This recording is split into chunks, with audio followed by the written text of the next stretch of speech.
കുറച്ച് ദിവസങ്ങൾക്ക് മുന്നേ വളരെ യാദൃച്ഛികമായിട്ട് ഞാൻ എ ഐയിലൊരു എക്സ്പെരിമെൻ്റ് നടത്തി.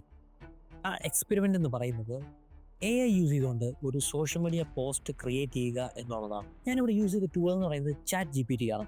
Chat G P T use ചെയ്തുകൊണ്ട് ഞാൻ കണ്ടൻറ്റും ഇമേജ് ജനറേറ്റ് ചെയ്യാനുള്ള പ്രോംപ്റ്റും കൊടുത്തു, സോഷ്യൽ മീഡിയ പോസ്റ്റിന് വേണ്ടിയിട്ടുള്ള പ്രോംപ്റ്റ്. എന്നാൽ എനിക്ക് കിട്ടിയ റിസൾട്ട് എന്ന് പറയുന്നത് അതിഭയങ്കരമായിട്ടുള്ള റിസൾട്ടായിരുന്നു. എനിക്ക് ഒന്നും മിണ്ടാൻ പറ്റിയില്ല. ഞാനത് കണ്ട് കുറച്ച് നേരം ഞാൻ അതിൽ തന്നെ നോക്കിയിരുന്നിട്ട് ഞാൻ പേടി കാരണം ഞാനത് ഡിലീറ്റ് ചെയ്തു. എന്തുകൊണ്ട് ഞാൻ ഡിലീറ്റ് ചെയ്തു എന്ന് ചോദിച്ചു കഴിഞ്ഞാൽ, ഇത് കാരണം എ ഐ എന്നെ റീപ്ലേസ് ചെയ്യുമോ, അല്ലെങ്കിൽ എൻ്റെ ജോലി വെള്ളത്തിലാകുമോ എന്നുള്ള ഒരുപാട് ചിന്തകൾ എൻ്റെ തലയിൽ കൂടെ പോയി. നിങ്ങൾക്കും ഇത്തരം അനുഭവങ്ങൾ ഉണ്ടായിട്ടുണ്ടെങ്കിൽ അത്തരം ആൾക്കാർക്ക് വേണ്ടിയിട്ടാണ് ഞാൻ ഈ വീഡിയോ നിങ്ങൾക്ക് വേണ്ടി ചെയ്യുന്നത്. My name is Akhil. Welcome to Nikhil design. നമുക്കെല്ലാവർക്കും ഭയമുണ്ട് എ ഐ നമ്മളെ റീപ്ലേസ് ചെയ്യുമോ ഇല്ലയോ എന്നറിയാൻ വേണ്ടിയിട്ട്. ശരിക്കും എ ഐ നമ്മളെ റീപ്ലേസ് ചെയ്യുമോ? ഇപ്പോൾ ഒരുപാട് ന്യൂസുകൾ വരുന്നുണ്ട്, എ ഐയെ റീപ്ലേസ് ചെയ്തുകൊണ്ടിരിക്കുന്നു, പല ജോബുകളും ആൾക്കാരില്ലാതായിരിക്കുന്നു, അവരെ പറഞ്ഞു വിടുന്നു, മൈക്രോസോഫ്റ്റുകൾ അവരെയൊക്കെ പറഞ്ഞു വിടുന്നു. അങ്ങനെ അത്തരം ന്യൂസുകൾ നമ്മൾ കേൾക്കുമ്പോൾ ഏതൊരു ഫീൽഡിലുള്ള ആൾക്കും നമുക്ക് തോന്നാം എ ഐ നമ്മളെ റീപ്ലേസ് ചെയ്യുമോ ഇല്ലയോ എന്നുള്ളത്. Midjourney, Sora, Canva, open A I, അങ്ങനെ ഒരുപാട് ടൂൾസ് ഇന്ന് മാർക്കറ്റിൽ അവൈലബിൾ ആണ്. പുതിയ പുതിയ അപ്ഡേറ്റുകളായിട്ട് പുതിയതായിട്ട് വരികയും ചെയ്യുന്നുണ്ട്. ഇതുകൊണ്ട് നമുക്ക് പോസ്റ്റേഴ്സ് ഉണ്ടാക്കാം, ലോഗോ ഡിസൈൻ ചെയ്യാം, അതുപോലെ തന്നെ സോഷ്യൽ മീഡിയ പോസ്റ്റ് ചെയ്യാം. ഈവൻ വീഡിയോ ജനറേഷൻ പോലും ഇപ്പോൾ വളരെ പെർഫെക്റ്റ് ആയിട്ട് നമുക്ക് ചെയ്യാൻ പറ്റുന്നു. അപ്പോൾ ഇതൊക്കെ കാണുമ്പോൾ ഒരു സാധാരണ ഒരു ഡിസൈനർ അല്ലെങ്കിൽ ഒരു വീഡിയോ എഡിറ്റർ ഇത് കാണുമ്പോൾ തീർച്ചയായിട്ടും ഒരു ഭയം ഉണ്ടായിരിക്കും. അതിൽ യാതൊരു സംശയമൊന്നുമില്ല. എനിക്ക് സത്യം പറഞ്ഞു കഴിഞ്ഞാൽ എ ഐ എന്ന് പറയുന്നത് ഒരു ടൂള് മാത്രമാണ്. എ ഐ യൂസ് ചെയ്തുകൊണ്ട് നമുക്ക് ഇമേജസ് ക്രിയേറ്റ് ചെയ്യാം, എ ഐ യൂസ് ചെയ്തുകൊണ്ട് നമുക്ക് കണ്ടൻസും ക്രിയേറ്റ് ചെയ്യാം. പക്ഷേ എ ഐക്ക് യൂസ് ചെയ്തുകൊണ്ട് നമ്മളുടെ ക്രിയേറ്റിവിറ്റിയുടെ അത്രയും എ ഐ നമുക്ക് കൊണ്ടുവരാൻ പറ്റില്ല എന്നുള്ളതാണ് സത്യം. എ ഐ നമ്മളെപ്പോലെ ചിന്തിക്കാനുള്ള കഴിവില്ല എന്നുള്ളതാണ് മറ്റൊരു സത്യം. ശരിക്കും എ ഐ നമ്മളെ റീപ്ലേസ് ചെയ്യുമല്ല, നമ്മളെ ഓട്ടോമേറ്റ് ചെയ്യുകയാണ്. അത് എങ്ങനെയാണെന്ന് ഒരു എക്സാമ്പിളിലൂടെ ഞാൻ നിങ്ങളെ കാണിച്ചു തരാം.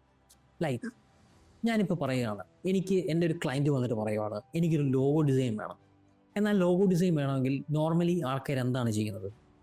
ആദ്യം തന്നെ ക്ലയൻറ്റിനോട് സംസാരിച്ചിട്ട് എന്ത് ടൈപ്പ് ലോഗോയാണ് നിങ്ങൾക്ക് വേണ്ടത്, അല്ലെങ്കിൽ എന്ത് ടൈപ്പ് ലോഗോയാണ് നിങ്ങൾക്ക് വേണ്ടത്, നിങ്ങളുടെ ബ്രാൻഡ് എന്താണ്, നിങ്ങളുടെ സ്റ്റോറി എന്താണ്, നിങ്ങളുടെ വിഷൻ എന്താണ്, നിങ്ങളുടെ ടാർഗറ്റ് ഓഡിയൻസ് എന്താണ്, അതെല്ലാം നമ്മൾ മനസ്സിലാക്കും. അവിടെ ഒരു റീസേർച്ച് നമ്മൾ നടത്താറുണ്ട്. എന്നാൽ ആ റീസേർച്ചിൻ്റെ ഫലമായിട്ട് നമുക്ക് ഒരു ബിഗ് എന്താണ് ഒരു വലിയ പാരഗ്രാഫ് അല്ലെങ്കിൽ ഒരു വലിയ ഡോക്യുമെൻ്റാണ് നിങ്ങളുടെ കയ്യിലുണ്ടെങ്കിൽ ഇത് ഇത്രയും വായിച്ചെടുക്കാൻ നിങ്ങൾക്ക് ഒരുപാട് സമയമെടുക്കും. അതേസമയം നമ്മൾ ഈ ഡോക്യുമെൻ്റ് എടുത്തിട്ട് നമ്മൾ ചാറ്റ് ജി പി ടിയിലോ അല്ലെങ്കിൽ ഏതെങ്കിലും എ ഐ ടൂളിലോട്ട് നമ്മൾ ഇട്ട് വിടുകയാണ്. എന്നിട്ട് പറയുകയാണ് ഇതിനെ ഒന്ന് അനലൈസ് ചെയ്തിട്ട് ഇതിനകത്ത് മെയിൻ പോയിൻറ്റ്സ് ആയിട്ടുള്ള കാര്യങ്ങൾ എന്തൊക്കെയാണ് എന്നൊന്ന് പറഞ്ഞു തരാമോ എന്ന് ചോദിച്ചു കഴിഞ്ഞാൽ അതിനെ അനലൈസ് ചെയ്തിട്ട് ഇതിനകത്തുള്ള മെയിൻ കാര്യങ്ങൾ എന്താണ് എന്ന് പറയും. അതേസമയം എന്താണ് നിങ്ങളുടെ ഉദ്ദേശം, എന്താണ് ആ ബ്രാൻഡിന് വേണ്ടത്, എന്താണ് ആ ബ്രാൻഡ് ഉദ്ദേശിക്കുന്നത്, ആ ബ്രാൻഡിൻ്റെ ടാർഗറ്റ് ഓഡിയൻസ് എങ്ങനെയാണ്, എൻ്റെ ബ്രാൻഡിൻ്റെ ആ ഒരു ആട്രിബ്യൂട്ട്സ് അല്ലെങ്കിൽ കീവേഡ്സ് എന്തൊക്കെയാണ് നമുക്ക് യൂസ് ചെയ്യേണ്ടത് നമ്മൾ ആദ്യം ജനറേറ്റ് ചെയ്യും. അതിനുശേഷം നമ്മൾ ക്രിയേറ്റ് ചെയ്യുന്ന കാര്യമാണ് മൂഡ് ബോർഡ് എന്ന് പറയുന്നത്. ആ മൂഡ് ബോർഡ് ക്രിയേറ്റ് ചെയ്യാൻ വേണ്ടിയിട്ട് നമ്മൾ ആ ബ്രാൻഡ് ആട്രിബ്യൂട്ട്സ് എടുക്കുന്നു. അപ്പോൾ ആ മൂഡ് ബോർഡ് ക്രിയേറ്റ് ചെയ്യാൻ വേണ്ടിയിട്ട് എന്തൊക്കെ അതായത് വീണ്ടും നമ്മൾ എയോട് പറയുകയാണ് എനിക്ക് ഇനി അടുത്ത് മൂഡ് ബോർഡ് ക്രിയേറ്റ് ചെയ്യണം, ഈ ബ്രാൻഡ് ആട്രിബ്യൂട്ട്സ് യൂസ് ചെയ്തിട്ടാണ് ചെയ്യേണ്ടത്. അങ്ങനെ ഒരു 3-4-5 ഐട്രേഷൻ, അതായത് 3-4-5 ഒരു ഇമേജസ് ജനറേറ്റ് ചെയ്യുന്നതിന് പകരം ഞാനാണെങ്കിൽ ആദ്യം ചെയ്യുന്നത് അത് എങ്ങനെയാണ് ആ ഒരു അറേഞ്ച്മെൻറ്റ് വരേണ്ടത് എന്നുള്ളത് നോക്കാം. അതിനകത്ത് ടെക്സ്റ്റ് വരാം, അല്ലെങ്കിൽ ഇമേജസ് നമുക്ക് യൂസ് ചെയ്യാം. അപ്പം ഏതൊക്കെ കളേഴ്സ് അതിനകത്ത് വരാൻ പറ്റും എന്ന് എ ഐ തന്നെ നമുക്ക് ഒന്ന് ജനറേറ്റ് ചെയ്ത് തരും. ചിലപ്പം അത് വർക്കാവും. കാരണം എന്തുകൊണ്ടാണ് ഇത്രയധികം വേണം അല്ലെങ്കിൽ ഒരു ഐഡിയാസ് അല്ലെങ്കിൽ ഇത്രയും ഇമേജസ് വേണം എന്ന് പറയുന്നത് എന്ന് വെച്ച് കഴിഞ്ഞാൽ നമുക്ക് എല്ലാ ഒരു ഇമേജ് വെച്ച് നമുക്ക് ഒരിക്കലും മൂഡ് ബോർഡ് ഉണ്ടാക്കാൻ പറ്റില്ല. ഒരു 5-8 മൂഡ് ബോർഡ് ഉണ്ടാക്കണം എന്നാണ് എൻ്റെ ഒരു അഭിപ്രായം. ഒരു 5 മൂഡ് ബോർഡെങ്കിലും മിനിമം 5 മൂഡ് ബോർഡ് നമ്മൾ ഉണ്ടാക്കിയിട്ട് അതിനകത്തുനിന്ന് ഏറ്റവും സ്യൂട്ടബിൾ ആയിട്ടുള്ള മൂഡ് ബോർഡ് എടുത്തിട്ട് ആണ് നമ്മളത് ചെയ്യുന്നത്. അത് നമ്മൾ എ ഐയോട് പറയുന്നു, അങ്ങനെ അത് ഇമേജ് പ്രോംപ്റ്റ് ചെയ്യുന്നു, ഒരു മൂഡ് ബോർഡ് ഉണ്ടാക്കാൻ പറയുന്നു.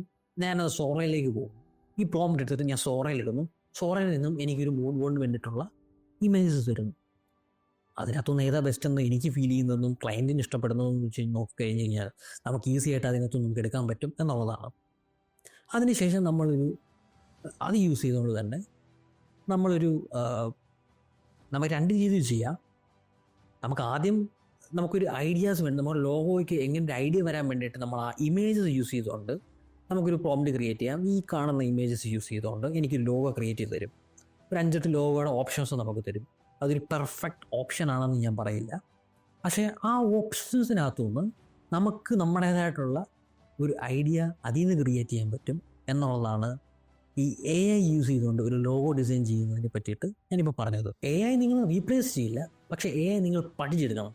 ഒരു ഡിസൈനറെ സംബന്ധിച്ച് AI എങ്ങനെ അത് യൂസ് ചെയ്യാമെന്ന് പഠിച്ചു കഴിഞ്ഞാൽ എന്നിട്ട് അതിനെ എക്സ്പെരിമെൻറ്റ് ചെയ്യുക. പലതരം എക്സ്പെരിമെൻറ്റ്, ലോഗോയോ അല്ലെങ്കിൽ നിങ്ങളുടെ ഒരു പ്രോസസ്സാക്കി അല്ലെങ്കിൽ നിങ്ങളുടെ ഒരു അസിസ്റ്റൻ്റ് ആക്കിയിട്ട് AI മാറ്റിക്കഴിഞ്ഞാൽ നിങ്ങൾക്ക് വളരെയധികം എഫിഷ്യൻ്റായിട്ട് നിങ്ങൾക്ക് ഡിസൈൻസ് ചെയ്യാൻ പറ്റും എന്നാണ് ഞാൻ വിശ്വസിക്കുന്നത്.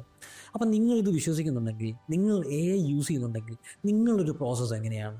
നിങ്ങളൊരു ലോഗോ ഡിസൈനറാണോ, അല്ലെങ്കിൽ ഒരു ബ്രാൻഡ് ഡിസൈനറാണോ, അല്ലെങ്കിൽ ഒരു വെറും ഗ്രാഫിക് ഡിസൈനേഴ്സാണോ, അല്ലെങ്കിൽ ഒരു വീഡിയോ എഡിറ്ററാണോ? നിങ്ങളുടെ ഒരു ഫ്ലോ എങ്ങനെയാണ്? അതൊന്ന് കമൻറ്റ് ചെയ്യുവാണെങ്കിൽ ഇത് കാണുന്ന പ്രേക്ഷകർക്ക് അത്തരം ആ ഒരു പ്രോസസ്സ് ചിലപ്പോൾ നിങ്ങളെ ഫോളോ ചെയ്യാൻ പറ്റിക്കഴിഞ്ഞാൽ വളരെ ഈസി ആയിട്ട് അവർക്കും അത് ചെയ്യാൻ പറ്റും, എനിക്കും അത് ചെയ്യാൻ പറ്റും, ഇത് കാണുന്ന മറ്റു പലർക്കും ചെയ്യാൻ പറ്റും. അപ്പം ഇനിയും വരും ദിവസങ്ങളിൽ ഞാൻ ഇത്തരം ടൈപ്പ് ഓഫ് വീഡിയോസാണ് ചെയ്യാൻ ഉദ്ദേശിക്കുന്നത്. അപ്പം നിങ്ങൾക്ക് ഈ വീഡിയോ ഇഷ്ടമായെങ്കിൽ ഒന്ന് ലൈക്ക് ചെയ്യുക, സബ്സ്ക്രൈബ് ചെയ്യുക,